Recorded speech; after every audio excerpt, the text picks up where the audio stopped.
Alright mate, another day, Sergey again. So for today's video ay may pupuntahan tayong malayo. Malayo kasi hindi ko pa talaga siya napuntahan. This is my first time. Tsaka hindi ko alam kung kakayanin ko kasi medyo paakyat siya. So along the way may mga naggagawa na pala ng mga pang Battle of the Flowers bukas. So ayun, ang gaganda guys, ang gaganda ng mga ginagawa nilang float, ano ba tawag doon? Pang float parade. So, hindi ko siya mapapanood bukas kaya at least nakita ko na siya. Finished product naman na siya, oh, di ba? Ang gaganda, grabe. Ang gaganda ng mga ginawa nila. So, salute! Alright, so back to the main event. Ayun, sabi ko nga sa inyo, may pupuntahan tayong malayo. Pero maganda. Napakaganda. Grabe. Ika nga nila, kung saan ang maganda, dapat yun ang pinupuntahan. So, ayun, nag-decide akong mag-bike papunta doon. Pero hindi ko alam kung kakayanin ko. That time is medyo naano pa ako na kinakabahan ako kasi syempre mag-isa akong magbabike papunta doon at hindi ko rin alam. Wala rin akong Google Map. Basta ang aking guide is yung mga sign board na going to Corbière. Ayun, pupunta tayo ng Corbière.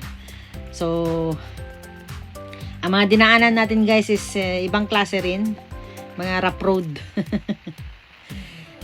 Actually dating na ako dito, mga mga wala pang 1/4 sa layo. Grabe pala yung layo, hindi ko akalain na ganun kalayo siya. Tapos paakyat pa siya, so kaya inihingal na ako dyan guys. Grabe, wala rin akong dalang tubig and everything. Ang dala ko lang talaga is yung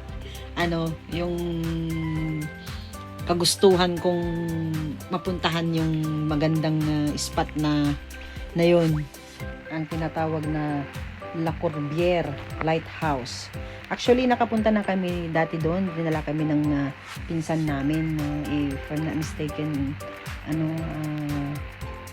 winter dati yun. So, medyo matagal-tagal na rin na hindi tayo nakabalik doon. And nung nagpunta kami ng water splash, nadaanan namin siya. So, ang ganda talaga. Pag summer talaga, napakaganda niya. Ang maganda talagang mag-picture. So, ayun, bumalik ako. Pang Instagramable siya. Lalo na pag ganitong summer, grabe, ang ganda ng view.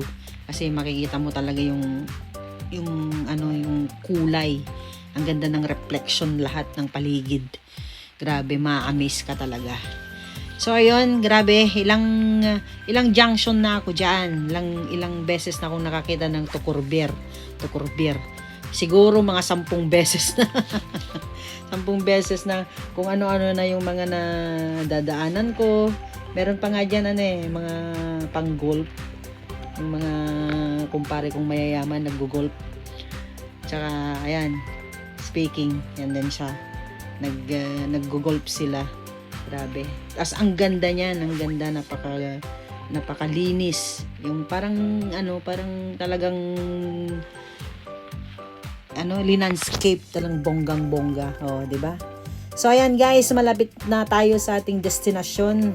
Naamoy ko na ang simoy ng dagat. Kasi lingon talaga ako ng lingon dyan guys. Kung napapansin nyo, nahanap ko yung dagat. Ayun, nakita ko na. At least natanaw ko na yung dagat. So, tayo sa isang sabi niya kasi may mga direction dyan Kaya sinundan ko muna bago ako nagpunta doon talaga sa mismong lighthouse. So, ayun. As you can see, yan na yung mga behind the scene ng aking pagtaas ng bike. Kasi ang ganda talaga ng view, ang ganda ng background mo, di ba? Ang ganda-ganda. Tingnan nyo naman yung effort ko, grabe. Sobrang bigat ng bike ko Baka kala nyo 1 kilo lang yan. No. Baka siguro ano yan, 10 kilo. 10 kilo siguro yan. Sa tuwa ko napabuhat talaga ako. Thank you Lord for the strength. Grabe.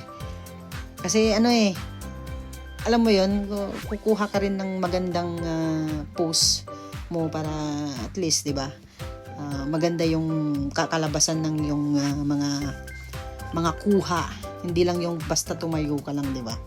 At least parang may sipa ng ang lakas ko, ganun, 'di ba? Nagbike ka ng almost, kasi umalis ako sa bahay is 7:30. Nakarating ako diyan mga mga mag-aalas 10 na. Kasi along the way naman nagpi-picture ako kaya medyo natagalan. Pero yung pag-akyat ko na ng after ng St. Aubin, dire-diretso na akong nagbike noon hanggang diyan. So grabe. Grabe.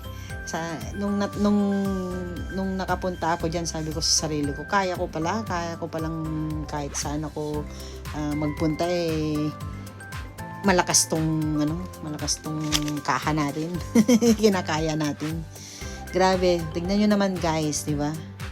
Ang ganda-ganda. So, of course, ito ang ating sinadya.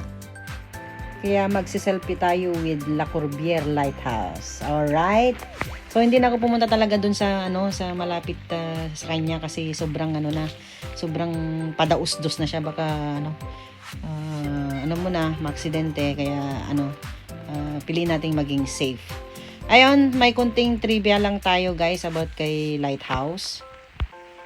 According kay Google, tinayo siya noong November 1873 at umilaw siya for the first time noong April 24, 1874. So halos 1 year. At saka yung ilaw niya guys umaabot sa 33 kilometers. Visible siya ng 33 kilometers. So ayun mate, maraming salamat muli sa panunood ng aking day serye. So along the way nung pauwi na ako, nakalatag na pala lahat diyan yung mga magpaparade for Battle of Flowers bukas. Hindi ko man makikita bukas at least nakita ko na ngayon, alright? 'Di ba? So ayun guys, ayan yung aking dinaanan. Ang layo from St. Helier to La Corbière. 38 minutes pero umabot ako ng 4 hours pabalik.